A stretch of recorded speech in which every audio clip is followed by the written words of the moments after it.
Hello student, मागच्या लेक्चरमध्ये आपण हार्ट रेट काय आहे, कार्डियाक आउटपुट काय, स्ट्रोक व्हॉल्यूम काय हे सर्व बघितलं. आजच्या लेक्चरमध्ये आपल्याला electrocardiogram that is the ECG. ECG काय आहे, त्यात PQRST जी वेव आहे ती काय इंडिकेट करते हे सर्व आपल्याला बघायचं आहे. ECG सिम्पली काय, recording electric activity of the हार्टची जी इलेक्ट्रिकल ॲक्टिव्हिटी आहे ते कोण मेजर करतं, कोण रेकॉर्ड करतं, तर ECG इलेक्ट्रोकार्डिओग्राम. आणि ते कशावर नोट करतो किंवा कशावर रेकॉर्ड करतो, तर ग्राफ पेपरवर. ECG आपल्याला इन्फॉर्मेशन देतो about the rate and rhythm of the heart, म्हणजे हार्टचा रिदम आणि रेट हे कोण ECG आपल्याला काउंट करतो. It is a diagnostic tool for a various heart condition like hypertrophies, ischaemia, infarction, arrhythmia, conduction problem और pacemaker ॲक्टिव्हिटीसाठी हे इम्पॉर्टंट आहे. Provide a record of the heart electrical activity. This simple test record any abnormal finding in the heart electrical impulse. Electrodes are placed on the arms and chest to monitor electrical activity. हे बघा, जेव्हा muscle contract होता तेव्हा change होतो electrical potential across the cell, म्हणजे आपली जी सेलची membrane आहे त्यामध्ये जेव्हा मसल कॉन्ट्रॅक्ट होणार तेव्हा चेंज होणार इलेक्ट्रिकल पोटेन्शियल. म्हणजे जेव्हा मसल कॉन्ट्रॅक्ट होणार, हार्टच्या ज्या कार्डियाक मसल आहे तेव्हा कॉन्ट्रॅक्ट होणार तेव्हा इलेक्ट्रिकल पोटेन्शियल चेंज होणार आणि तेच मेजर करून करतं इलेक्ट्रिकल कार्डिओग्राम. आपल्या ज्या बॉडीमध्ये जे फ्लुइड आहे म्हणजे टिश्यू आहे ते काय आहे, गुड कंडक्टर, इलेक्ट्रिसिटीचे गुड कंडक्टर आहे. द इलेक्ट्रिसिटी चेंज म्हणजे जे इलेक्ट्रिकल चेंजेस होता बॉडीमध्ये, हार्टमध्ये कोणत्या मायोकार्डियम जी लेअर आहे, मधली लेअर, ती कशाने तयार झाली आहे, कार्डियाक मसलने. ती कॉन्ट्रॅक्ट करते तेव्हा इलेक्ट्रिकल चेंजेस होता हार्टमध्ये, ते मेजर केले जातात इलेक्ट्रोड्स, म्हणजे जे इलेक्ट्रोड्स लावता बॉडी सरफेसवर त्याने मेजर केले जातात. चेस्ट लीड लावले जातात, ते इलेक्ट्रोड असतात, म्हणजे बॉडीच्या सरफेसवर लावले जातात आणि त्याने मेजर होतो इलेक्ट्रिकल जे चेंजेस आहेत ते मेजर होतात. The pattern of electrical activity may be display on a oscilloscope screen और a printed out on paper. The tracing is called as a electrocardiogram. जे नॉर्मल ECG ट्रेसिंग आहे त्यामध्ये 5 wave, ज्या wave आहे त्या 5 वेव दाखवल्या जातात, PQRS and T. तर P वेव काय आहे, Q वेव काय आहे आणि P वेव काय आहे,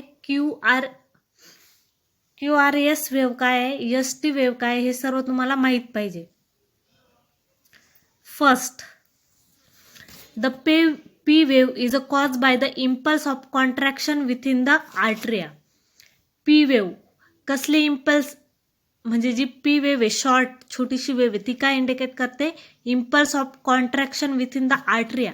ज्या आर्टरिया आहे, हार्टचे 4 चेंबर आहे, माहीत पाहिजे तुम्हाला कोणकोणते, right atrium, left atrium, right ventricle आणि लेफ्ट व्हेंट्रिकल, हे 4 चेंबर आहे. जे आर्टरिया आहे त्या आर्टरियामध्ये कॉन्ट्रॅक्शन होणं, विथिन द आर्टरियामध्ये जेव्हा कॉन्ट्रॅक्ट होतं तेव्हा जे इलेक्ट्रिकल चेंजेस होतात ते मेजर होतात. ती इंडिकेट काय करते, P वेव इंडिकेट करते. आणि ती QRS वेव इंडिकेट काय करते, spread of impulse of contraction through the conducting tissue to the ventricular muscle. म्हणजे QRS ही काय इंडिकेट करते, जे तुमचं व्हेंट्रिक्युलर मसलचं जे त्यामध्ये इलेक्ट्रिकल वेव कंडक्ट, म्हणजे जे इम्पल्सचं कंडक्शन होतं आणि त्यामध्ये जे व्हेंट्रिक्युलर मसल आहे ते काय होणार, कॉन्ट्रॅक्ट होणार. तेव्हा जे इलेक्ट्रिकल चेंजेस आहे ते कोण मेजर करणार, QRS. ती वेव कशी आहे, थोडीशी मोठी दाखवली, QRS कॉम्प्लेक्स. ती काय इंडिकेट करते, impulse spread of contraction through the conducting tissue to the ventricular muscle. Ventricular म्हणजे ज्या व्हेंट्रिक्युलर मसलचं कॉन्ट्रॅक्शन होणार, राईट आणि लेफ्ट ते इंडिकेट करतं. आणि टी वेव्ह काय इंडिकेट करते? Relaxation of ventricular muscle. ज्या व्हेंट्रिक्युलर मसल आहे त्यांचं रिलॅक्झेशन कोण इंडिकेट करतं? T wave. व्हेंट्रिक्युलर मसल केव्हा रिलॅक्स होतात? जेव्हा कॉन्ट्रॅक्ट होणार आणि त्यानंतर व्हेंट्रिक्युलर मसल राईट व्हेंट्रिक्युलर मसलमधलं जे राईट व्हेंट्रिक्युलर जे चेंबर आहे त्यामधले ते कुठे जाणार? ब्लड लंग्समध्ये. आणि जे लेफ्ट व्हेंट्रिक्युलर मसल आहे ते ब्लड कुठे जाणार? अरोटाच्या through systemic सर्क्युलेशनमध्ये.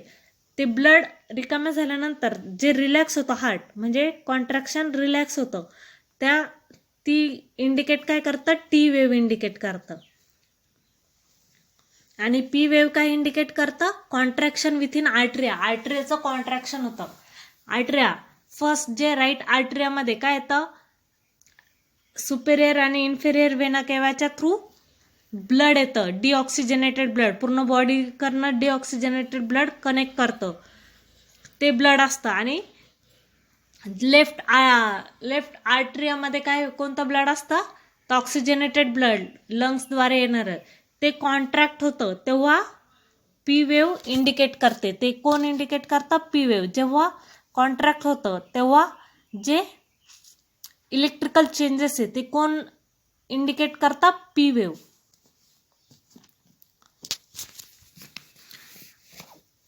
T wave represent the relaxation of ventricular muscle. Examination of ECG give information regarding the state of myocardium, the conduction system within the heart. Changes in the cardiogram is observed in the case of disorder of heart. Heart जे काही disorder असेल, म्हणजे काही problem असेल हार्टमध्ये, तर या जे इलेक्ट्रोकार्डिओग्राम आहे त्यामध्ये काही चेंजेस होतात. इलेक्ट्रोकार्डिओग्राममध्ये 3 गोष्टी लक्षात ठेवायच्या. First P wave, QRS complex आणि टी वेव्ह. पी वेव्ह काय आहे? It is a small upward wave and cause by a electrical potential as a atria. म्हणजे जेव्हा आर्टरियाचं डिपोलराइज, म्हणजे जेव्हा कॉन्ट्रॅक्ट होता, डिपोलराइज बिफोर कॉन्ट्रॅक्शन, ते इंडिकेट कोण करतं? P wave. It is a small upward wave and caused by electrical potential as the artery depolarized before a contraction. आणि QRS complex काय इंडिकेट करतं? The complex represent the 3 separate wave, the Q, the R wave आणि S wave. The complex begins downward deflection of Q wave conducting as a large upright deflection, or R wave ends a downward S wave. जी QRS complex आहे, potential generate of ventricles depolarisation. म्हणजे जेव्हा व्हेंट्रिकल्सचं डिपोलरायझेशन होतं ते indicate कोण करतं? QRS wave. म्हणजे electrical changes व्हेंट्रिकलमध्ये, जेव्हा व्हेंट्रिकलचं कॉन्ट्रॅक्शन होतं तेव्हा इलेक्ट्रिकल चेंजेस होतं, ते कोण? QRS इंडिकेट करतं. आणि टी वेव्ह जेव्हा रिपोलरायझेशन होतं, म्हणजे रिलॅक्झेशन होतं व्हेंट्रिकल्सचं, तेव्हा काय इंडिकेट करतं? ते कोण इंडिकेट करतं? T wave. जे PQ किंवा PR इंटरव्हल आहे, हे काय आहे? जे तुम्हाला इथं दिसतंय ते PR इंटरव्हल्स, ते काय इंडिकेट करतं? It is actually interval between beginning of contraction of arteria and beginning of contraction of ventricles. म्हणजे हे इंडिकेट काय करतं? बिगिनिंग ऑफ कॉन्ट्रॅक्शन ऑफ आर्टरिया आणि व्हेंट्रिकल्सचं बिगिनिंग ऑफ कॉन्ट्रॅक्शन इंडिकेट करतं. कोण? PR intervals. आणि जे QT इंटरव्हल्स दिसतंय ते काय इंडिकेट करतं? The size and timing of wave is carefully noted. ECG help in a diagnose certain type of heart disease. आणि जे QT इंटरव्हल रिप्रेझेंट अ व्हेंट्रिक्युलर कॉन्ट्रॅक्शन. म्हणजे जे व्हेंट्रिक्युलर कॉन्ट्रॅक्शन आहे ते कोण इंडिकेट करतं? QT intervals. जर लार्ज पी वेव्ह असली, म्हणजे जर ती नॉर्मलपेक्षा लार्ज पी वेव्ह असली, तर ते काय इंडिकेट करतं एनलार्जमेंट ऑफ आर्ट्रियम. म्हणजे पी वेव्ह जर नॉर्मलपेक्षा जर जास्त मोठी असली वेव्ह तर ते काय इंडिकेट करतं एनलार्जमेंट ऑफ आर्ट्रियम. आणि जर क्यू वेव्ह जास्त एनलार्ज झाली म्हणजे मोठी झाली क्यू वेव्ह ती काय इंडिकेट करते मायोकार्डियल इन्फ्रॅक्शन. म्हणजे हार्ट अटॅक येईल असला तर क्यू वेव्ह काय आहे ती एनलार्ज होते, तर तेव्हा हार्ट अटॅक हा इंडिकेट होतो मायोकार्डियल इन्फ्रॅक्शन. जर एनलार्ज दाखवली आर वेव्ह जर एनलार्ज झाली तर ते काय इंडिकेट करतं व्हेंट्रिकल एनलार्ज ऑफ व्हेंट्रिकल्स. म्हणजे आर जर एनलार्ज झालं तर ते काय इंडिकेट करतं व्हेंट्रिकलचं एनलार्जमेंट झालंय. आणि फ्लॅटर टी वेव्ह म्हणजे टी वेव्ह काहीच इंडिकेट नाही करत आहे तर ते काय इंडिकेट करतं insufficient supply of oxygen two myocardium. म्हणजे ऑक्सिजनचा सप्लाय नाही होते मायोकार्डियम जी मसल आहे त्याला. जी मायोकार्डियम कोणती मसल आहे तुमची जी कार्डियक मसल आहे हार्टची जी मधली लेअर मायोकार्डियम त्याला ऑक्सिजन सप्लाय व्यवस्थित नाही होते हार्टला. ते जर ते फ्लॅटर असले म्हणजे पूर्ण प्लेन असली टी वेव्ह तर ते इंडिकेट कोण करतं ऑक्सिजन सप्लाय नाही होते मायोकार्डियम म्हणजे हार्टला. आणि लार्ज पी क्यू इंटरवल जर लार्ज असला तर ते काय इंडिकेट करतं it indicate formation of scar tissue in the heart due to coronary artery disease or a rheumatic fever. आणि जे लार्ज जर झाला क्यू टी इंटरवल्स तर तो काय इंडिकेट करतो myocardial damage coronary ischaemia and conduction of abnormality. लक्षात ठेवा पी क्यू इंटरवल जर लार्ज झाला तर तो काय इंडिकेट करतो information of scar tissue in a heart due to coronary artery और डिसीज ऑफ रिमॅटिक फेवर. आणि क्यू टी इंटरवल्स काय इंडिकेट करतो myocardial damage coronary ischaemia and conduction of abnormalities. ते नॉर्मल अबनॉर्मल ईसीजी पण दाखवते मी diagram. हे abnormal आहे ईसीजी चेंजेस होता. म्हणजे एखाद्याला इस्चेमिक हार्ट डिसीज झाले किंवा कोरोनरी हार्ट डिसीज आहे म्हणजे ज्या आर्ट्रियम आहे ते किंवा ज्या व्हीन्स आहे त्या काय ब्लॉक झाल्या जे कोलेस्ट्रॉलचं डिपॉझिशनमुळे ज्या ब्लॉक झालंय म्हणजे ते ब्लड फ्लो व्यवस्थित होत नाही त्यावेळेस जो ईसीजी चेंजेस आहे ते ह्या डायग्राम मध्ये दाखवलंय.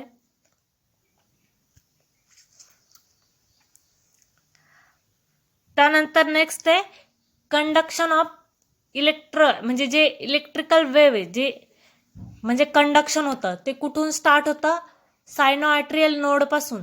सायनो आर्ट्रियल इम्पल्स जे इम्पल्स जनरेट होता ते कुठं होता पेसमेकर ऑफ सेल कोणाला म्हटलं जातं एसए नोडला. मग पेसमेकर सेल कुठे आहे जी राईट आर्ट्रियम पाशी आहे राईट आर्ट्रियम मध्ये. तर तिथून सायनो आर्ट्रियल नोड पासून जे इम्पल्स जनरेट होता ते कुठे जातात एव्ही नोड पर्यंत आर्ट्रिओ व्हेंट्रिक्युलर नोड पर्यंत. आणि आर्ट्रिओ व्हेंट्रिक्युलर जे इलेक्ट्रिकल इम्पल्स आहे जे जनरेट झालेले आहे ते कुठे घेऊन जाता तुमच्या जे सेप्टम मध्ये जे बंडल ऑफ हिस आहे म्हणजे त्याच्या थ्रू इलेक्ट्रिकल इम्पल्स पास होतो आणि तो कुठं जातो पुरकुंजे फायबरच्या थ्रू राईट आणि लेफ्ट व्हेंट्रिकलच्या थ्रू. आणि जेव्हा राईट आणि लेफ्ट व्हेंट्रिकलमध्ये जे इम्पल्स जनरेट होऊन म्हणजे एसए नोड पासून जनरेट होऊन जेव्हा पुरकुंजे फायबरच्या थ्रू पूर्ण राईट आणि लेफ्ट व्हेंट्रिकलमध्ये पास होता तेव्हा मसल आहे ते काय होणार कॉन्ट्रॅक्ट होणार. जेव्हा इम्पल्स त्या राईट आणि लेफ्ट व्हेंट्रिकल पर्यंत जाणार तेव्हा मसल काय होणार कॉन्ट्रॅक्ट होणार आणि हार्ट काय होणार पंप होणार. हे प्रत्येक वेळेस जेव्हा हार्ट प्रत्येक वेळेस पंप होतो तेव्हा हीच इलेक्ट्रिकल इम्पल्स जनरेट होतं आणि ते पूर्ण हार्ट कॉन्ट्रॅक्ट करतं कंटिन्युअस म्हणजे आपलं कंटिन्युअस हार्ट पंप करतं आणि याच्याच थ्रू हार्ट पंप करतं आणि जे आपला ब्लड फ्लो आहे तो व्यवस्थित पूर्ण बॉडीला सप्लाय होतो व्यवस्थित ऑक्सिजनेटेड ब्लड. त्यानंतर ऑक्सिजन बरोबर न्यूट्रिएंट मटेरियल वगैरे सप्लाय करण्याचं काम ब्लड करतं पूर्ण बॉडीच्या सेलला. हे झालं आजच्या हार्टचे रिलेटेड इलेक्ट्रोकार्डिओग्रामचा आज सांगितलं.